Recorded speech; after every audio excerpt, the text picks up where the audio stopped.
na kinagagalak na po namin na marami po talagang participants na tumatangkilik sa ating teknolohiya at webinars na katulad na ito na serbisyo. At para naman po ipakilala sa inyo ang nagpapagod at ang gumagawa upang matagumpay na ihain sa inyo ang mga ganitong training webinars, gusto ko pong ipakilala sa inyo ang Team TMDSS. Sa inyo pong screen ay makikita nyo po ang bumubuo sa Training and Manpower Development Services section. Sa pangunguna po ng aming butihin at napakagandang boss, ang aming hepe ng section, Dr. Maria Shilito G. Siladan, o mas kilala sa tawag na Jid Siladan. Alam ko po na kakausap niyo po siya via email, messenger, or iba pang platforms. At kasama rin po namin dito si Forrester Zenaida R. Reyes, si Forrester Moreno L. Santander Jr., si Miss Margie B. Dizon, si Forrester Jennifer P. Arcibuche, si Forrester Jeriel S. Payuan, and yours truly po, ang your MC for today, Forrester Christian R. Amante. Ngayon naman po ay tutungo na po tayo sa gustuhan po nating parte ng webinar. Ang makilala po ang ating resource speaker. Ano po? So hayaan niyo pong ipakilala ko po siya sa inyo.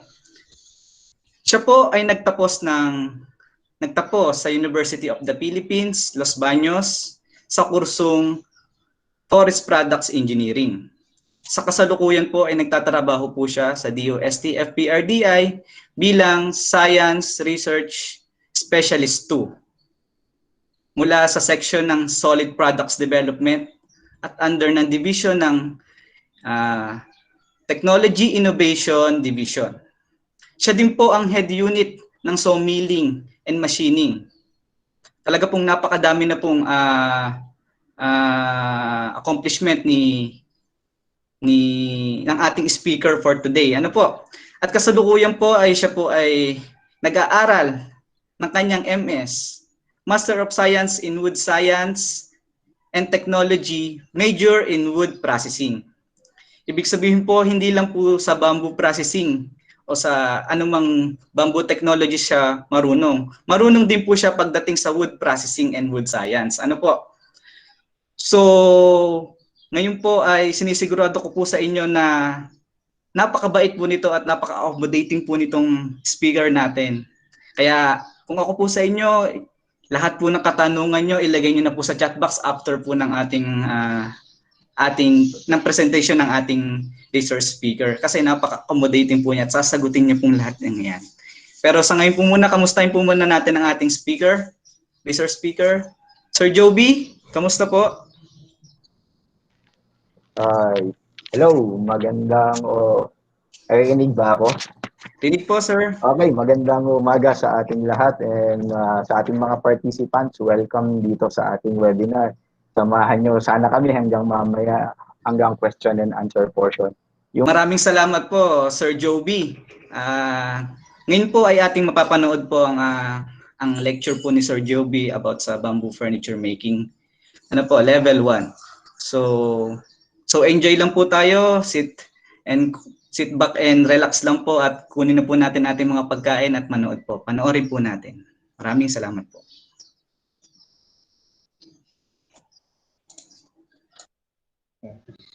So, magandang araw sa ating lahat. Ako si Engineer Ogito A. Elec, Science Specialist 2 dito sa FPRDI. Ang ating pag-uusapan ngayong araw na ito ay may kinalaman sa bamboo at kung paano gumawa ng isang bamboo furniture. So kami po ay natutuwa at nagpapasalamat at kami po ay makakasama nyo ng ilang saglit para po pag-usapan ng ating paksa sa araw nito.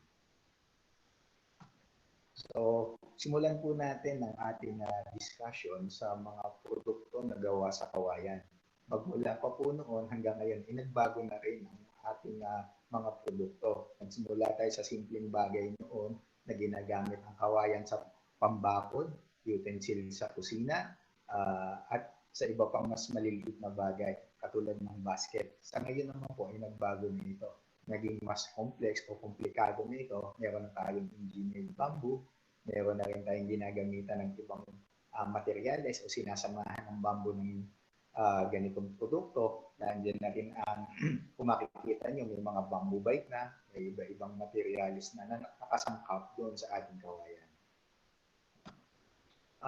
Bago po natin tuluyan pumunta doon sa ating pag-uusapan ngayong araw, ay balikan natin kung ano bang meron, anong mga kawayan meron sa Pilipinas. Sa Pilipinas po, kung maaalala natin, ang nakikita lang natin ay yung mga naglalakihang kawayan sa gilid ng ating bahay o sa mga bukid natin. Pero kung ating titingnan, meron po tayong 70 species ng bamboo meron sa Pilipinas. Nahati pa ito sa dalawa. Meron tayong tinatawag na erect bamboo at saka climbing bamboo. Yung nakikita natin na nagtatayugan, matataas, yun po yung erect bamboo. Yung namang climbing bamboo, kinakailangan niya ng suporta para siya ay tumaas. Okay, parang bagging po ito, yung climbing bamboo. So, doon sa mga species ng bamboo dito, meron tayong 5 hanggang 6 na kalimitang ginagamit ng mga magsasaka natin o kaya ng ating nagmamanufacture ng handicrafts, pwedeng gamitin sa construction, sa furniture. Ito yung mga kawayan tini, giant bamboo, bolo, pwede rin yung buho, ginagamit sa mga musical instrument. Kalimitan, itong mga species na ito, ang mas pinapakinabangan dahil sa angkop siya dun sa iba-ibang produkto na kalimitan natin ginagamit. Marami pa rin ibang bamboo, subalit ito ginagamit naman sa mga landscaping, mas maliliit na kawayan. Kung titingnan natin, siguro sa kasalukuyan may 100 species na ng bamboo meron dito sa Pilipinas. So ito ay galing din sa ibang bansa, yung iba ay nabuhay at nag-survive dito sa atin sa Pilipinas. Yung iba naman ay maaaring namatay na rin. So, all in all, approximately nasa 70 hanggang 100 ng species na nandito sa Pilipinas. So, kung titingnan natin ang pagpuproseso ng mga produktong kawayan, dumadaan siya sa iba-ibang stages o yung process. Simula tayo sa harvesting, preservation, drying, and doon sa part naman, nagagawa na tayo ng ating furniture or bamboo furniture. Ito naman yung tinatawag tayo pre-processing or planning, raw material preparation and machining, jointing and assembly and finishing. Explain po natin yan habang tayo ay nagpipresent. So, unahin na po natin yung ating harvesting.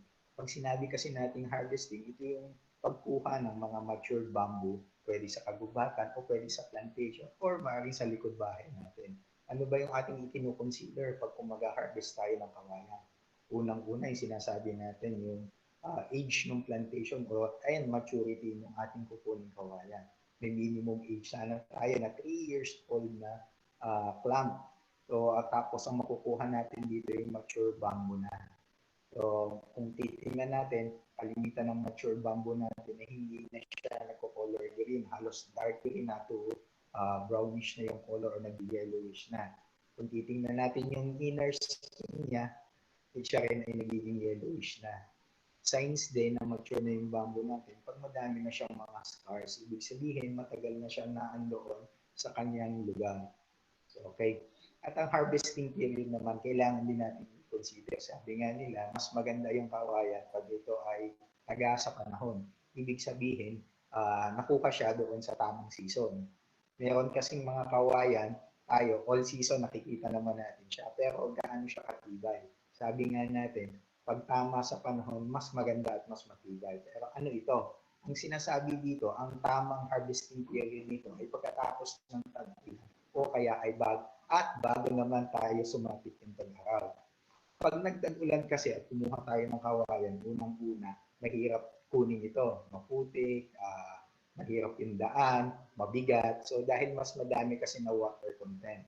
Ang isa pa, ang nangyayari, pagka sa ganitong panahon, kinuha yung kawayan, dahil mas madami yung tubig siya, prone agad ito sa attack din ng mga punggal, mayroon din dyan mga molds, yung inaamag. Pero kung nandito naman tayo sa summer season o yung tag-araw, mas madami naman ngayon yung starch content kasi dito yung panahon na maaraw, magmamanufacture ng pagkain yung ating bamboo. So madaming starch content. Ito naman ay prone naman siya ngayon sa insects attack. Andiyan na yung mga bukbok, yan. Yung mga beetle, madami din sila. So, so ang tamang pagkuha sana ay yung part o yung mga months na katatapos na ng tag-ulan at yung bagong mag-summer period. So, yun yung laging kinoconsider. Mahirap pero may mga time na kukuha naman talaga tayo out of season. So, ginagawa na lang natin ang mga treatment yon. So, pag sinabi nating preservation, dito yung next part natin, is kung paano naman natin papahabain yung material o yung resistance niya sa insects, sa mga biodeteriorating agents, molds, fungi. So, mapapahaba natin yung service life. Meron tayong dalawang paraan kung paano siya pinipreserve. Hindi lamang ito yung paggamit ng chemical o yung chemical treatment. Narito din yung mga natural method tulad ng yung natatandaan natin sa mga lola natin o lolo, yung pagpapausok ng kawayan, pagbababad sa umaagos na tubig.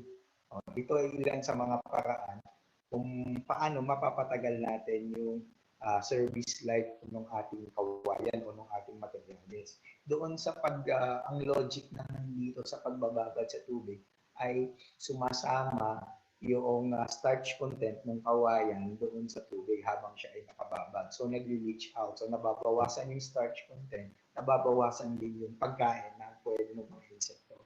Ganun din naman yung pagpapausok. Dahil dito, nakakaramelize yung ating starch o kung sa asukal, ito ay tumitigas. So, nag-iiba na siya ng form. So, hindi na rin siya kinakain ng mga insekto. In that way, nababago yung chemical composition ng konti niya at hindi na siya inaatake. So, ilan lamang ito dun sa mga traditional preservation na technique na ginagawa. Meron din namang paggamit na rin talaga ng mga chemical method o yung mga preservative. So, kung tayo ay gagawa ng furniture na bamboo, mas gusto natin yung wala masyadong treatment ng chemical kasi ito ay dadaan pa sa mga kamay ng magpa-process. So, yung magiging dust niyan, kung yan ay treated ng chemical, is dangerous o delikado doon sa mga magpa-process. So, hindi advisable kung tayo ay gagawa ng furniture na gumamit agad ng preservation or treatment ng chemicals. So, ang isa pang proseso na pinagdadaanan halos ng mga bamboo product ay itong drying o yung pagtutuyo o pagtatanggal ng tubig sa loob ng kawayan. Alam natin na ang isang kawayan, pag ito ay basa, ay mabigat. So, susceptible din siya sa atake ng mga amag. So, isa yan. Kung ang kawayan natin ay na-dry na o natuyo na, dimensionally, hindi na siya mag-shrink o kaya mag-swell. Tuyo is isang proseso kung saan ang ating materials ay binabawasan natin o tinatanggalan natin ng tubig. Meron dalawa ulit paraan dyan. Meron tayong tinatawag na natural method at saka meron din tayong artificial method. Pag natural method, naandyan yung air drying o tinatawag na sun drying.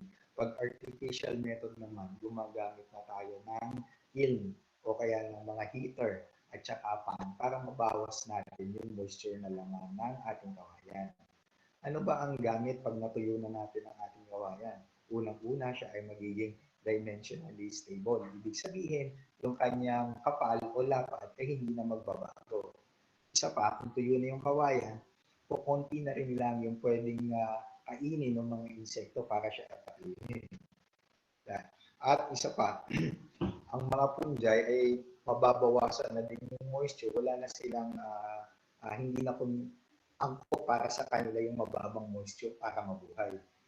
Ang isa pang mangyayari kung natutuyo ng ating kawayan, tumataas yung kanyang mechanical properties. Ibig sabihin, mas tumitibay siya. Habang yung kawayan ay natutuyo, mas matibay siya. Ay siyempre, mababawasan yung timbang kung saan mo siya kailangan dalhin. Mas reduce na din yung weight, mas madaling i-transport para doon sa mga nagpa-process lalo na yung buupan pole.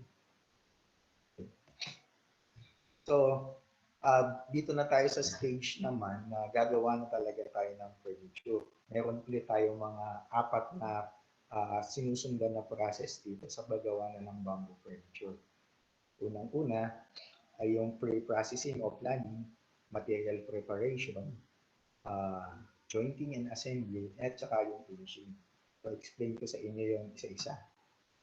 So, pag sinabi kong pre-processing or planning, ito yung mga activities na ginagawa natin bago pa tayo mag-actual na paggawa ng bamboo furniture. So, ito yung mga hinahanda natin na katulad ng design, yung mga drawing or sketches, blueprints. Bakit ba? Para saan ito? Kung tayo ay gagawa ng furniture, na quality na furniture, hindi naman pwede yun.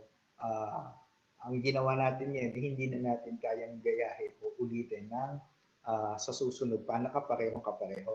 Ito rin yung paraan kung paano ang isang tao ay maisasalin niya yung kanyang paraan ng manufacture. Kung tayo ay magtatayo ng isang kumpanya, hindi naman pwede na nagawa ko yung design na ganito sa susunod na panahon dahil nagpalit ng tao, ay hindi na kayang gawin.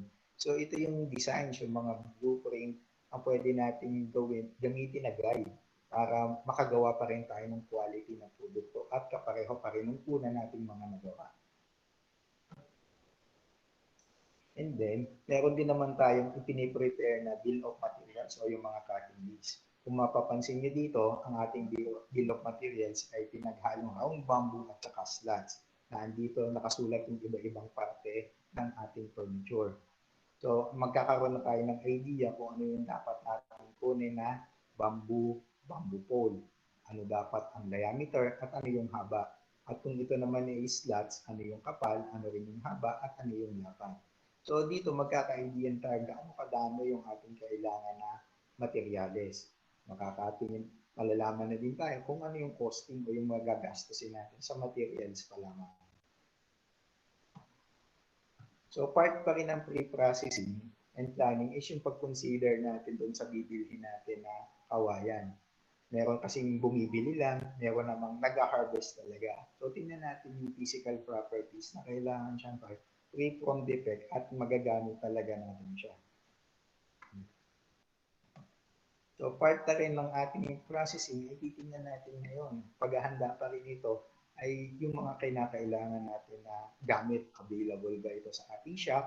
Bibili ba tayo?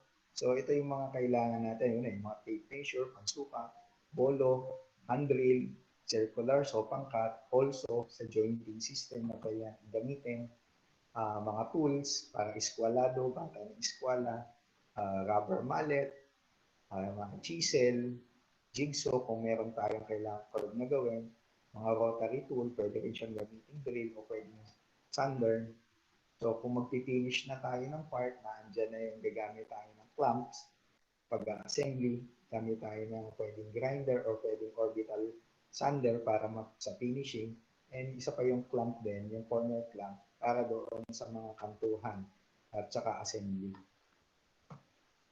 So doon sa material preparation and machining is the next part. Kung tayo ay natapos, ma-prepare na natin yung ating mga kailangan o nakita na natin sa pagpaplano pa lang, ng mga kailangan, pupunta naman tayo dun sa actual na paggawa ng bamboo furniture.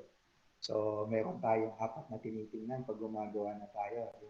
Sa materials pa lang, yung selection and marking, hole cutting, drilling of holes, and preparing yung slat. So, dito, slat components, dito natin na ipi-prepare yung ating mga furniture components. So doon sa selection and marking, hanapin na natin ngayon yung mga component parts, yung paa, ang rail, at saka yung mga panels o yung pangta. So kino-consider natin yung haba ng kawayan, yung thickness para doon sa ating panel, yung diameter sa paa, at syempre kailangan natin kung paa rin dapat straight. So yun yung ating iminamaka. Kung mahaba yung ating kawayan, pipiliin natin along doon sa length. Mas magamit ang mapipili natin yung same diameter, same length, na parehong-pareho yung straightness niya. So, ito yung selection part ng marker. And then, kung na-select na natin, kailangan na natin siya i-cut. Cutting doon sa tamang length niya. Meron tayong allowance na konti. Pwede kung before tayo mag-final cut into size along the length niya. So, gamit tayo ng pwedeng handsaw, yung mga full type, yung kabig na tinatawag, pwede rin mga full cutter, pwede rin mga staplers kung pwede yung gamitin. After ng full cutting, ng mga different components, gagawa naman natin siya ng mga machining parts. Nandito yung kailangan natin isang yung mga dulo, magbubutas tayo. Ito na yung part na piniprepare natin yung ating different furniture or bamboo furniture components sa jointing.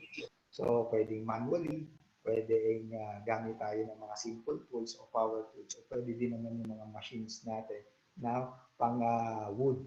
So,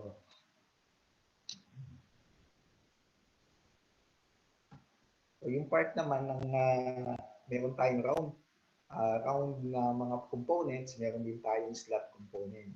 So yung mga slot components naman ng furniture natin, pwede natin siyang gamitin ng mga pang-panel, kung gagawa tayo ng maliit na cabinet, pwede rin siyang mga side panel, drawer, kung gagawa naman tayo ng table, yung coffee table o tea table, pwede naman siyang maging tabletop. So, yun yung mga ginagamit din natin siya paggawa ng dowel and mga support. Pwedeng stretcher, depende naman sa ating design. So, ito naman yung ipiniprepare natin. Gamit tayo ng splitter, pwedeng gumamit ng bolo, gumamit din tayo ng twin rib. So, maraming paraan kung paano tayo makakapagawa ng slats para magamit natin ito sa ating mga component.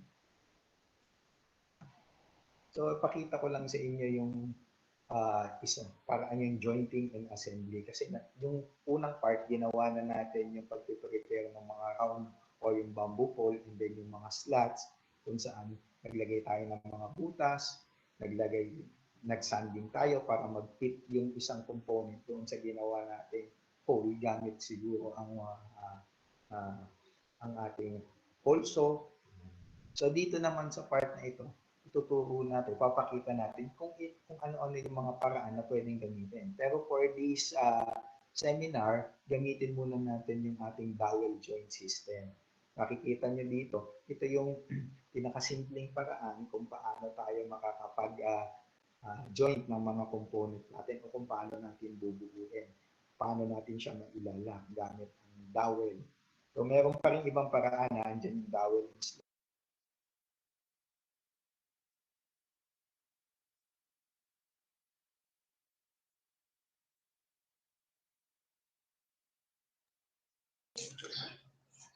Hello po, wag po nating i-mute yung nagpe-present, Sir Gerard.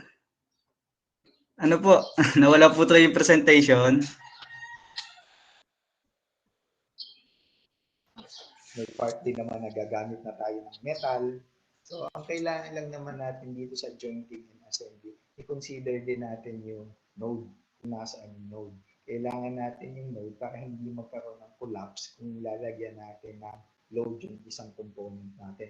Kung mapapansin nyo doon sa bottom portion, doon sa right side, kung walang node yung ating round component at naglagay tayo ng load, maaari talaga itong mag-collapse o masira. So, ang remedy dyan ay maglagay tayo ng solid, pwedeng kahoy, solid component dun sa loob ng bamboo para hindi siya mag-collapse. So, ang ating gagamitin for this jointing and assembly, ipinopromote din natin syempre is yung dowel. Kung alam ko gumagamit yung iba dito ng pako, dati yung mga nakikita natin furniture, kung maaari, iwasan natin yung paggamit ng pako. Kasi dyan nagkakaroon ng split na mabilis. Pwede rin hindi mag-hold yung kanyang joint system. So, pinakamalinis at magandang paraan ay gumamit tayo ng mga dowel sa pagkukonstruct. So, part na tayo dito sa jointing and assembly. Ito yung tinatawag natin Lego part o pagbubuo ng mga components. na-prepare natin yung mga holes gamit ng hole saw, na-prepare din natin yung ating mga dowel from yung mga slots, at saka meron na rin tayong na-prepare ng mga contact. So ito yung part na kailangan natin buuin yung ating furniture. So buuin natin yung mga base niya, yung mga rail, ilalagay natin doon sa mga legs niya, and then bubuuin natin yung top. Kung nakikita niyo yung picture, ganito yung mga ginagamit din tayo ng clamp para mabuo natin yung ating furniture. Kung tayo ay mag-isa, or mag-isa lang tayong gumagawa, mas maganda meron tayong mga gamit tulad ng clamp na nakikita niyo doon sa lower part para mag-hold ng ating mga component. So, the last part, kung mabuo na natin yung ating kawayan o yung ating bamboo furniture, kailangan na tayong mag-finish. So, ito yung isang paraan para mapatibay din at mapaganda yung ating produkto. Pwede gumamit tayo ng tamang sanding paper, tamang materials, kung paano natin siya mapipinish na maganda. So, ang pagpipinish ay makapagbibigay sa atin ng mas maganda at mas mataas na value sa ating produkto. So, yung detalye pa nito, ay makikita natin doon siguro sa susunod nating seminar tungkol naman sa tamang pagbubuo, yung actual na construction.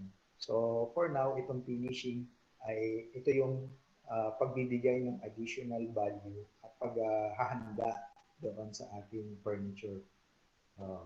Ito na lamang, hanggang dito na lamang ang ating seminar sa tungkol sa bamboo furniture making, at sana po ay meron tayong intindihan at meron nakapag-share kayo at nagkaroon kayo ng knowledge. Hindi naman po dito lamang natatapos ang ating seminar. Para sa sarili po natin ay makakapagbuo na yun ang sarili nating furniture. Ang ibinibigay lamang po namin dito yung isang mga basic technique kung paano tayo makakapagawa. Pero kanya-kanya naman po tayo. Ito po yung standard, pero may kanya-kanya rin tayong way kung paano natin i-execute yung ganitong pamamaraan. Ito po ay isa sa mga basic na ginagamit namin sa pagbuo ng bamboo furniture. Salamat po.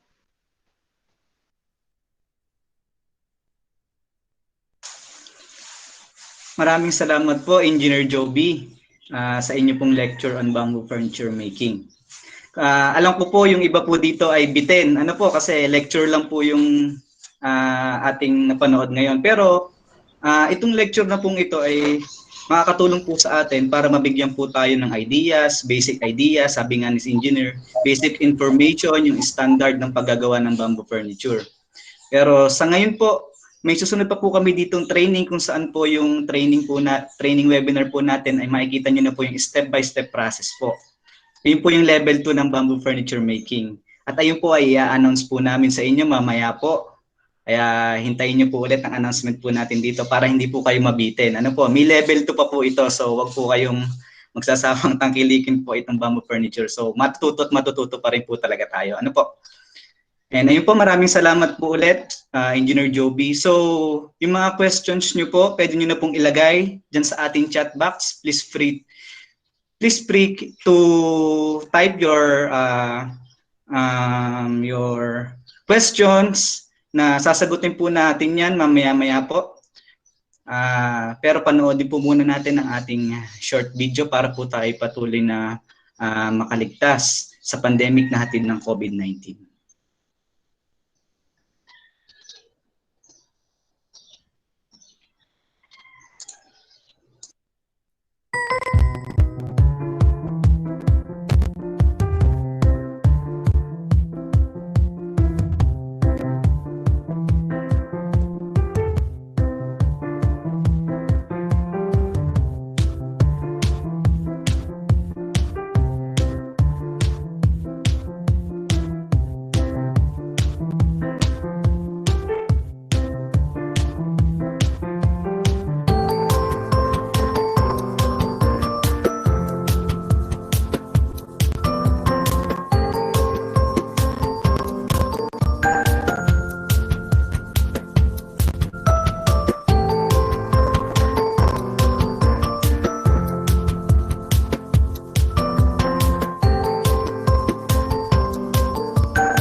Ayan, napanood po natin ang isang short video clip ng para mapanatili po ang kaligtasan natin sa COVID-19.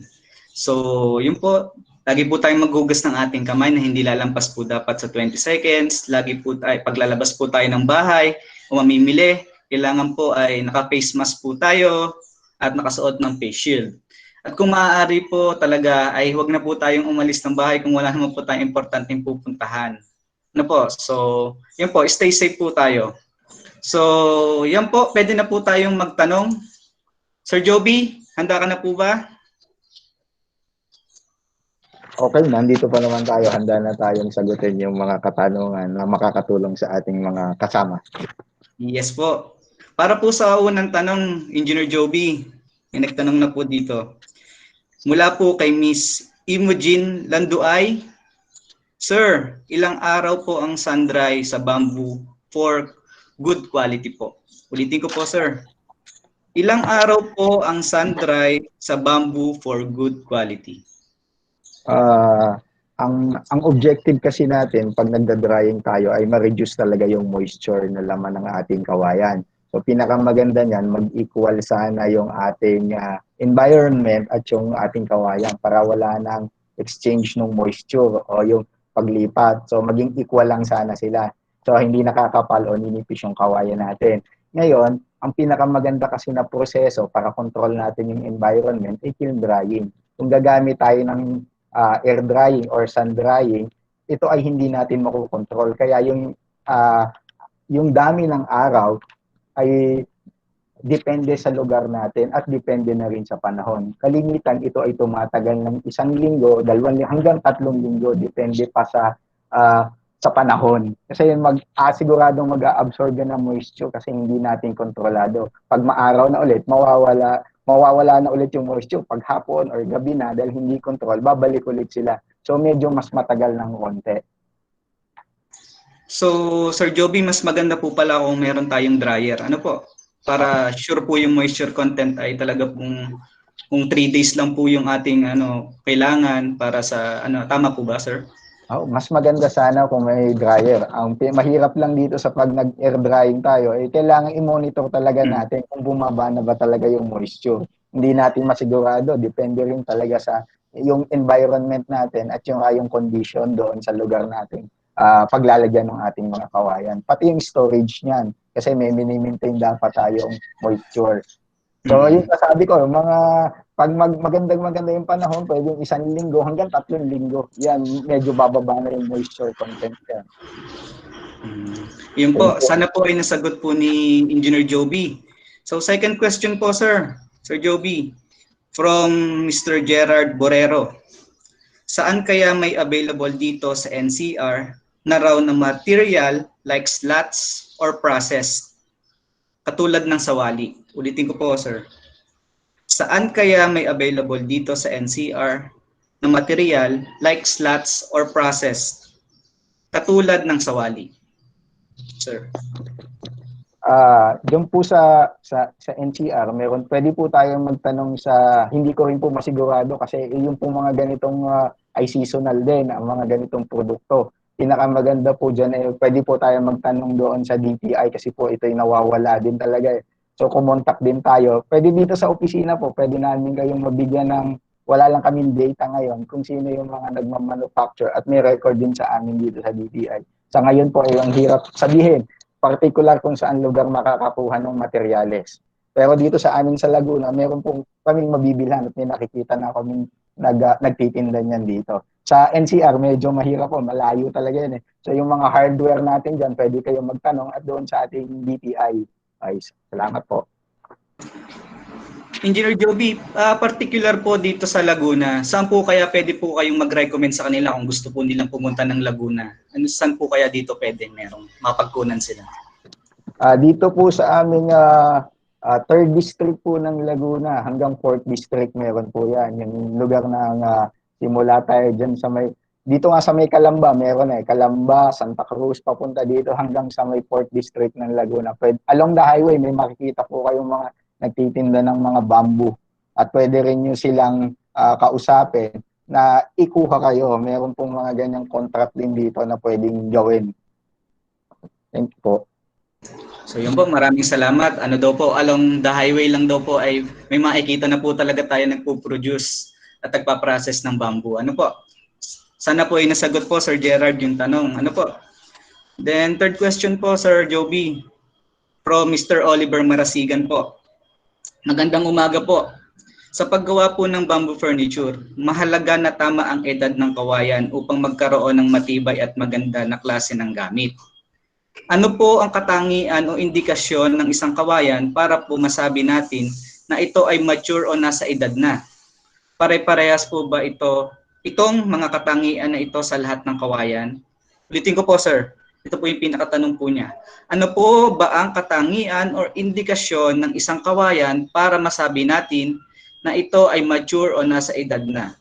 Pare-parehas po ba itong mga katangian na ito sa lahat ng uri ng kawayan? Okay, dun sa question ng maturity ng kawayan, ang unang-una, kung may record tayo niyan, yung plantation o kaya yung nangangalaga niyan, kung yan, dapat malaman natin kung ilang taon na yung plantation. And then kung naandun na tayo sa site, kung yan ay kawayan tinik, kawayang bolo, makikita din natin yan doon sa color ng skin niya. Usually, pagka bata pa yung kawayan, kalimitan color green pa yan. Light green. Pero habang nagmamature na siya, nag-iiba na din yung kulay niya. Nagiging dark green na, papuntang yellowish na yung iba, o dark brown, o nagiging light brown na. So, ito yung mga indikasyon. Isa pa, pagka chinap niyo yung bark niya, o yung outer skin niya, makikita niyo yung young shoots, o yung mga young pole, ay white pa yung color. Pag naman yung mature na, medyo yellowish na yung nasa loob niya hanggang nagbabrown na.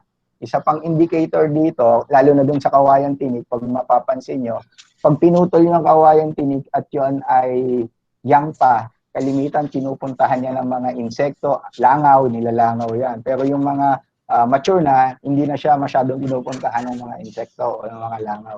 Isa, ilan lang sa mga indicator na yung ating kawayan ay mature or kaya ay bata pa.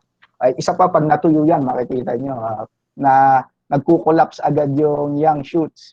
So, pwede tayong kumuha ng sample kung hindi talaga tayo sigurado para din mapag-aralan natin o ma-experience natin. Okay, thank you. Maraming salamat po, Sir Joby. Sana po ay nasagot po, Mr. Oliver Marasigan, yung katanungan po ninyo. Ano po? And next question po tayo, sir, from Mr. Saligo William. Gaano katagal kung gamitin ng treatment ang soaking? Ulitin ko po, sir, gaano katagal kung gagamitan ng treatment ang soaking? So, kalimitan, pag soaking treatment, yung binabad natin, tumatagal din niya na mga 1 linggo hanggang 3 linggo na nakababad. Nagbabago na yung kulay niyan. Kung gagamitin na treatment yon, nakababad sa isang umaagos na tubig o kaya sa isang pan. Yan, ganun katagal. Hindi siya simpleng overnight lang ay pwede na natin siyang magamit. Nagbabago din ng konti yung kulay niya. Mapapansin niyo yan pag matagal na siyang nakababad. Okay, thank you. Mga ganun katagal ha, mga almost hanggang 1 buwan. Thank you. Yun po, sir, almost 1 month daw po kung soaking ang gagamitin niyo po, Sir Saligo William. Sana po ay nasagot po ni Sir Joby ang inyong katanungan. Next po, Sir Joby, from Miss Imogen Landoay uli po. Ask ko lang po if magkano ang starting capital. Assumption lang po, sir. Estimated lang daw, sir. Magkano daw po yung starting capital? Kung maliit naman na furniture ang ating business, ang kasama na yung mga equipment, more or less nasa 100 to 200,000 siguro ang pwede natin, yung mga tools kasama na yung mga materials. Roughly mga ganyan. Kaya naman kasing i-produce gamit yung mga simple tools. Ngayon naman, nakakabili tayo ng mga power tools na hindi na ganun kamahal. So kasama na din yung materials, labor cost, yung sa maliliit na item. Pwede siguro tayo magsimula ng nasa 100 hanggang probably mga hanggang 300 na siguro. Roughly, nasa doon sa ganung range para makasimula tayo. Thank you. Ayun po, sir. Ma'am, sana po ay nasagot po ni Sir Joby ang katanungan niyo po tungkol sa estimated capital. Ano po? So next question tayo, sir. mula kay Mr. Manuel Gipolio Jaime. Our buyer requires treatment of bamboo for slats. Saan pwedeng makabili ng borax at boric acid? Gaano katagal i-apply ito? Ulitin ko po, Sir Joby. Our buyer requires treatment of bamboo for slats. Saan pwedeng makabili ng borax at boric acid? Gaano katagal ang application nito? Sir. Dito po kasi prophylactic treatment lamang din po itong borax. Ito ay water-based, yung nawawash out din ito, natatanggal din naman ito, hindi talaga siya nagtatagal. So, para makabili kalimitan sa mga hard chemical store, nakakabili nito. So, hindi talaga siya available doon sa mga hardware. Kung meron tayong alam dyan sa lugar nyo na tindahan ng mga chemicals na pwedeng mapagtanungan, ay siguro doon tayo makakabili o makakapagtanong pa din tayo ng supplier. Online, pwede rin kayong mag-check ng online yung mga nagsusupply. Pero medyo mahirap lang sa kasalukuyan, mahirap lumabas eh. So, ano ang pala yung isang tanong? Gaano siya? Yung isang tanong niya ay, di ba saan? And then, Sir, gaano daw po katagal i-apply ito? Mabilis lamang naman i-apply. Pwede kasing i-coat lamang ito, pwedeng i-dip. So, at basta't ma-absorb din lamang nung ating materyales. So, itong borax, medyo safe siya ng konti, hindi siya tapos water-based din naman siya. So, hindi rin naman siya nagtatagal ng ganoon sa kawayan natin. So, yun yung mga paraan na pwede natin ipagamit sa kanya o paggamitan sa kanya. Okay, thank you. Maraming salamat, Sir Joby. Sir Manuel Gipolio Jaime, magkakaroon din po kami ng training on non-wood forest products treatment and preservation. Abangan nyo po kasi ipopost po namin by October 12 and 14 po yung training po namin dito. So abangan nyo po sa aming FB page, official FB page, FPRDA official FB page kung kailan po yung registration. Ano po? So, non-wood forest products, yung mga bamboo po especially, yon. May treatment at preservation po. So, siguro mas malalong malilinawan po kayo kung paano po yung mga katanungan niyo po ngayon tungkol sa borax at sa application po nito. Ano po? So, maraming salamat po. Next question po, Engineer Joby, mula kay Sir Rod Candelario. Sir, on average po, how many years po ba yung lifespan of durability ng indoor and outdoor bamboo furniture?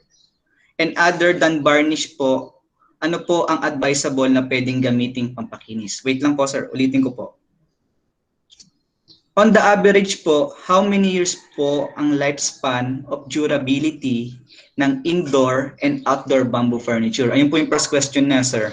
Then yung second question niyo po, on other than varnish, ano po ang advisable na pwedeng gamiting pampakinis? Sir. Okay. Doon sa mga bamboo na hindi naman na-treat, tumatagal lang yan lalo doon sa loob ng bahay natin, tumatagal naman siya ng 3 years hanggang 5 years pag hindi na-treat. Pero pag siya ay meron treatment na, tumatagal naman siya ng 15 hanggang 30 years, depende sa kung maganda yung treatment. So, ganun katagal. Pag outdoor naman, syempre, wala siyang protection, mas mabilis lamang siyang nasisira kasi naandyan yung weathering. So, pag minsan umaabot lang yan ng 1 taon hanggang 3 taon, masisira na siya. Lalo na kung wala siyang treatment at natural lang na ilalagay natin siya doon sa labas. And then, dahil na din kung hindi siya nalagyan ng finish na maayos, kasama na din siya, nagko-contribute para mas mabilis siyang masira. So kung maglalagay naman tayo ng mga finishing materials, bukod sa varnish, meron din tayong tinatawag na lacquer type na finishing materials, meron din naman tayong polyurethane. Kung gusto naman natin na meron din kasing outdoor na mga finishes ngayon na available. So kahit maarawan yan, hindi nagbabago yung kulay. May mga ganong finishing materials. Depende na rin yan sa mga supplier at saka dun sa nagmamarket yung mga finishing materials. Pero kalimitan kasi dun sa available ngayon, yung mga lacquer type na finishing materials at saka yung polyurethane. Kung gusto niyo mas matibay, gamit tayo ng polyurethane. Kung gusto niyo ng mga papalitan niyo din yung finish, pwede niyo palitan, mas madaling i-process, mas mabilis matuyo. Pwede tayong gumamit ng mga lacquer type at saka varnish type, yung tinatawag na mga hindi siya oil-based, pwedeng water-based o pwedeng yung ginagamitan ng thinner, lacquer thinner. Iba yung paint thinner, kalimitan, oil-based na finishing material. Pero mas matagal pagka gano'n ang gagamitin natin na oil-based na mga finishing materials. So, yun lang ang amin laging kino-consider kung gusto niyo ng mabilis palitan, yung finish, yung i-refinish, mas madaling gamitin yung lacquer. Pero pag yung polyurethane yung ginamit nyo, mahirap na siyang i-refinish o palitan. Pag ayaw nyo ng kulay, yung lacquer type, mas mura siya, mas madaling gamitin, at mas mabilis gamitin. Okay, thank you. Maraming salamat po, Sir Joby. So, mas advisable and recommendable daw po pala yung lacquer type. Ano po? Ayan po. Next question po tayo. Before po pala mag-next question, makikita nyo po dyan sa inyong mga chat box ang aming evaluation link. Ano po? Maaari na po kayong mag-evaluation. So, kagamitin po namin ito para po sa inyong pagre-release ng inyong mga certificates. Ano po? So, yan po, tingnan lang po natin sa ating mga chat box. Nandiyan po yung link. I-check lang po natin yung link. Then, sa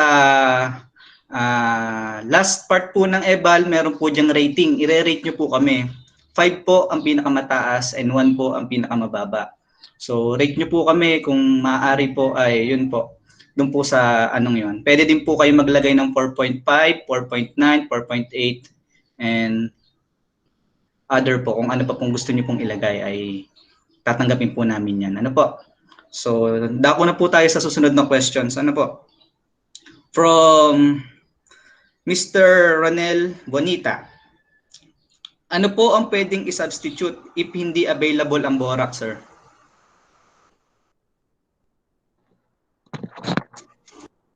Hello po. Okay.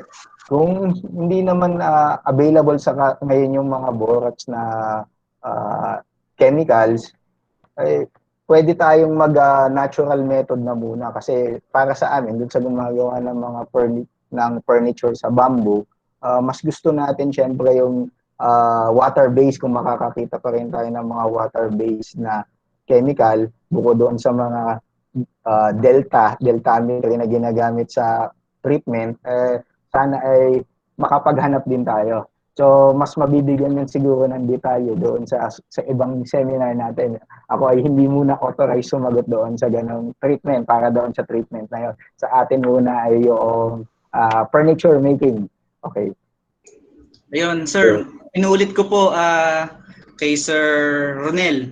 Sir Ronel, magkakaroon po kami ng ng non-wood forest products preservation and treatment on October 12 and 14. Ipo-post po namin sa FB page po namin, sa DOST-FPRDI official web page namin, yung link, yung registration form para po malaman niyo po yung iba pong katanungan bukod pa po dun sa inyong mga gustong itanong tungkol sa mga preservation and treatment po ng ating bamboo. Ano po? So, yun po, sana po ay makapunta rin po kayo dun sa ating webinar na ito. Next question, sir. Last 2 questions po tayo to entertain po. From Mr. Dexter Bolido. Sir, anong preferred species po ng kawayan ang recommended? Sir Joby. Madami naman tayong kawayan na po pwede, pero sana yung kung anong dinesign natin, pumasok sana doon sa species na kailangan natin. Kaya gumagawa tayo ng design and then titingnan na rin natin yung species na papasok doon sa design. Pagka giant bamboo yung gagamitin natin, masyado yatang malaki para doon sa isang coffee table. So hanap tayo ng portion, pwede naman yung giant bamboo, yung portion na maliit niya. Kung ano rin yung available doon sa ating lugar, kaya yun yung mga recommended natin, pwede yung bolo, kawayang tinik, buho, kung kakayanin yung maliliit na pieces, pwede naman siyang gamitin. Kung ano yung available sa lugar niya na kawayan, ay pwede natin gamitin furniture. Kasi, lalo na kung hindi naman ito maglo-load ng mabigat, pwede na yung coffee table na hindi kailangan ng malalaking component. So pwede naman yun, yung mga nabanggit ko. Yung kanina doon sa ating previous na mga slides o din sa presentation, yung commercially available din at binebenta na pwede nyong makuha. Okay, thank you.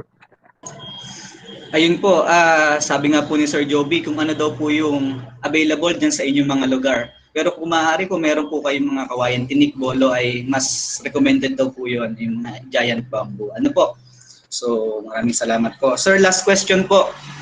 Sir Joby, from Mr. Gerard Borrero po. May potential ba yung mga ornamental Chinese bamboo, open parenthesis, yung less than 2 cm diameter, close parenthesis, for long life? May proper preparation ba na kailangan? Ulitin ko po, sir. May potential po ba yung mga ornamental Chinese bamboo, open parenthesis, yung less than 2 cm in diameter po, close parenthesis, for long life? Then may proper preparation po ba na kailangan? Sir Joby. Yung mga kawayan natin, gustuhin man natin na pakinabangan talaga siya, ay marami tayong ikino-consider. Yung ganitong species ay design or iniaangkop siya doon sa kanyang gamit. Preferably, ang gamit talaga sa kanya ay for landscaping, ornamental. Kung gagamitin natin siya sa furniture, mukhang hindi siya po pwede.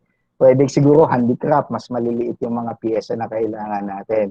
Kaya kung pag-aaralan pa natin ito, ay pwede naman nating makita kung anong properties talaga. Pero hindi siya recommended for now doon sa ating pinopromote na for bamboo furniture. Ito yung mga kailangan natin. May required tayong diameter, length, thickness. So hindi siya papasok. Siguro sa ibang gamit po pwede. Aside from doon sa pagiging ornamental niya.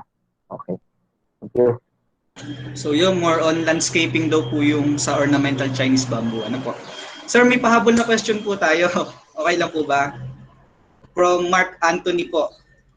Possible po ba yung giant bamboo species as structural foundation ng mga bungalow bahay? Ulitin ko po, sir. Possible po ba yung mga giant bamboo species as structural or foundation ng mga bungalow na bahay? Sir Joby.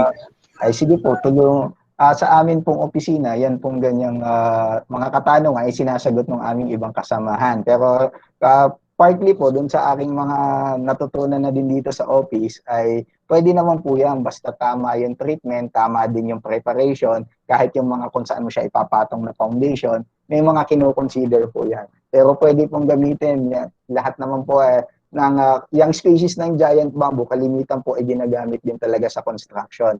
Pero sabi ko nga ay tamang connector, tamang support, tamang mga foundation. Pwede po kayo, yung kung gusto niyo ng detalye niyan, pwede po kayong tumawag o kaya sumulat sa aming opisina. At yung expert po namin tungkol sa construction at saka building, ayun po ang sasagot tungkol doon. Salamat po. Maraming salamat po, Sir Joby. Ano po? Before po natin hinga ng short message si Sir Joby, kung maaari po lamang ay evaluation na po tayo. Yung evaluation link form po ay nandiyan po sa ating chat box. Ano po? So inuulit ko po yung evaluation po sa last part po noon. Meron pong rating for us po sa webinar na ito. You can eval us. Highest po ay 5, lowest po ay 1. 5 po kung sa tingin nyo po yung mga expectation nyo po, yung objectives po namin, yung mga questions nyo po ay nasagot namin, you can give us 5. Pero kung hindi po ay yun po, you can try to rate us na mas mababa po dito. Ano po? So you can also rate po ng 4.5 with decimal point, 4.58, 4.98, 4.56, ganyan po. Pwede po yun. We'll accept that po. And yun po, wag mong kakalimutan kasi po ito po ay para po sa inyong mga certificates. Kasi kung hindi po kayo nag-eval, hindi po kayo makakatanggap ng certificate. So yun po, inilinaw ko po sa inyo, kailangan nyo po ng eval form para po kayo po ay mabigyan ng certificate. Ano po? Maraming salamat po. To finally end po ang ating training webinar, hingan po natin ng mensahe si Sir Joby, si Engineer Joby Jovito po. Sir Joby? Unang-una, salamat sa chance na sama-sama tayo ngayon. Sana po ay meron tayong bagong nalaman o kaya ay na-refresh yung ating kaalaman tungkol sa kawayan at ang paggawa na rin ng furniture. Ang ibinabahagi namin po ay ilan lamang sa mga basic technique na pwede nang makatulong sa atin para makabuo tayo ng furniture. Sana po ay maging simula ito para makalikha tayo ng mga bagong produkto o kaya ng bagong disenyo ng furniture. Para sa ibang detalye po, kung meron pa kayong suggestion o katanungan, may kinalaman sa wood o non-wood, ay maaari po kayong sumulat o tumawag sa aming tanggapan. Maraming salamat po. Yan po. Muli po, meron po akong announcement sa inyo bago po kayo umalis po dito sa ating webinar. Ano po? So, makikita niyo po dyan sa screen nyo, maya-maya po, yung ating announcement po sa susunod po nating pagkikita. Training webinar on bamboo furniture making level 2. Kaya kung nabitin po kayo ngayon sa level 1, ay meron po tayong level 2 kung saan po makikita po natin yung step-by-step process na po ng paggawa ng bamboo furniture. Ano po? So alam ko po, bitin pa po kayo, ideas and info lang po yung nakuha nyo po, yung tips lang po. So susunod po natin pagkikita ay malalaman nyo na po at sigurado po kung makakagawa na po kayo ng isang muebles o isang bamboo furniture. Ano po? So ayun po, sa October 22 po ang schedule nito. So tingnan nyo lang po sa aming mga FB page ang aming posting before October 22. Siguro 1 week before po o 3 days before, ganyan po. Basta abang-abangan nyo lang po at ipopost po namin sa aming official web FB page po ng DOST FPRDI. Ganun pa rin po, 10 a.m. to 11 a.m. Then first 100 participants pa rin po. Ano po? So si Engineer Joby pa rin po ang ating mga kasama sa webinar na ito. So yan po, muli po ako po ay nagagalak at sobrang nagpapasalamat po sa inyong partisipasyon na talagang inyo pong tinatangkilik ang aming training webinar na ito sa DOST FPRDI.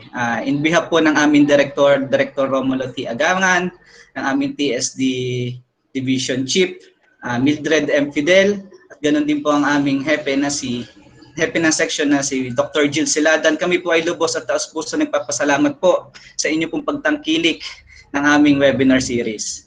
At ngayon po ay officially na tinatapos ko na po ang ating webinar series. Ano po? So, yan po, kita-kits pa po tayo sa ibang webinar series po namin na ikakonduct din po. So, talagang stay tuned lang po tayo sa mga FB, sa mga platforms po natin na dapat ay talagang lagi nakatutok tayo para alam po natin kung ano yung mga balita o training webinars na aming i-offer sa inyo. Patuloy po kaming maghahatid sa inyo ng serbisyo dahil kami po ay nagagalak at natutuwa na nakakatulong po sa inyo. Ang DOST FPRDI po ay nagpapasalamat po muli sa inyo. Stay safe po at sa pandemyang ito po ay hindi tayo nakasigurado kaya lagi po tayo magdoble ingat. Maraming salamat po muli at isang maganda at mapagpalang umaga po sa ating lahat.